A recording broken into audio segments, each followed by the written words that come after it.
Doctor gourd అనే ఒక water proofing కంపెనీని ఇక్కడ కుకట్పల్లి నియోజకవర్గంలో ఖైత్లాపూర్ ఏరియాలో అల్లాపూర్ ఏరియాలో వాళ్ళు ఏర్పాటు చేయడం జరిగింది. నాకు సోషల్ మీడియాలో ఈ తమ్ముడు ఇమ్రోజ్ అని నాకు ఒక మెసేజ్ పెట్టారు. అన్న గతంలో ఒకసారి JNTUలో ఒక ఉపన్యాసంలో చెప్పారు, don't be a job seeker, be a job creator అని చెప్పారు.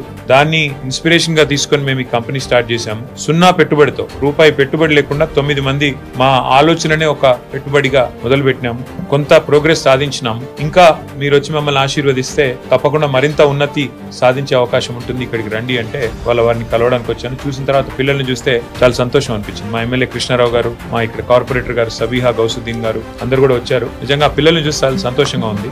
ఎందుకంటే వాళ్ళు చాలా గొప్ప ఆలోచనతో, ఎక్కడ కూడా ఒక్క క్షణం నిరుత్సాహం లేకుండా, అందరూ 24 ఏళ్ల లోపల వయసున్న పిల్లలు, వాళ్ళంతటి వాళ్ళుగా, ఎవరికి కూడా గొప్ప రిచ్ బ్యాక్గ్రౌండ్ పెట్టుబడి ఉన్న కుటుంబాలు కావు. సామాన్య మధ్యతరగతి పేద కుటుంబాల నుంచి వచ్చి ఇవాళ మేము గనక అనుకుంటే ఎందుకు సాధించలేము. ఏషియన్ పెయింట్స్ అనే కంపెనీని 4 మిత్రులు పెట్టి ఇవాళ 1,36,000 కోట్ల రూపాయలకు తీసుకొని పోయినప్పుడు మేమెందుకు చేయలేము, మేమెందుకు సాధించకూడదు అనే ఒక మంచి ఆలోచనతో వారి కార్యక్రమాన్ని తీసుకున్నారు, ఈ కంపెనీని పెట్టారు. I wish them all the best. మంచి మనసుతో ఏది ప్రారంభించినా, మంచి ఆశయంతో ఏది ప్రారంభించినా, మంచి ఉద్దేశంతో ఏది ప్రారంభించినా తప్పకుండా సమాజంలోని ఎంతో మంది ఆశీర్వాదం దొరుకుతుంది, ఎంతో మంది సహకారం కూడా దొరుకుతుంది. నాకు సంపూర్ణమైన విశ్వాసం ఉంది ఈ పిల్లలు విజయం సాధిస్తారు. ఇందులో ఇంకా నాకు బాగా నచ్చింది ఏమంటే, ఇందులో అందరూ ఉన్నారు, హిందువులు ముస్లింలు క్లాస్మేట్స్ అందరూ కలిసి పెట్టారు. వాళ్ళకి ఏమి వేరే ఫీలింగులు కానీ, కులాలు మతాల పిచ్చులు కానీ ఏం లేకుండా, మాకు ఈ సమాజంలో ఒక గుర్తింపు రావాలి, మేము ఒక పని చేయాలి అని చెప్పి 9 మంది పిల్లలు ఒక దగ్గరకు వచ్చి పెట్టిన ఈ కార్యక్రమం విజయవంతం కావాలి.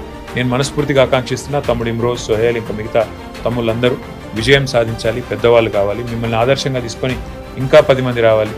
తప్పకుండా మరి మన తెలంగాణ భవిష్యత్తులో ఇతరులకు ఉద్యోగాలు ఇచ్చే స్థాయికి ఎదగాలి అని మనస్ఫూర్తిగా కోరుకుంటున్నాను.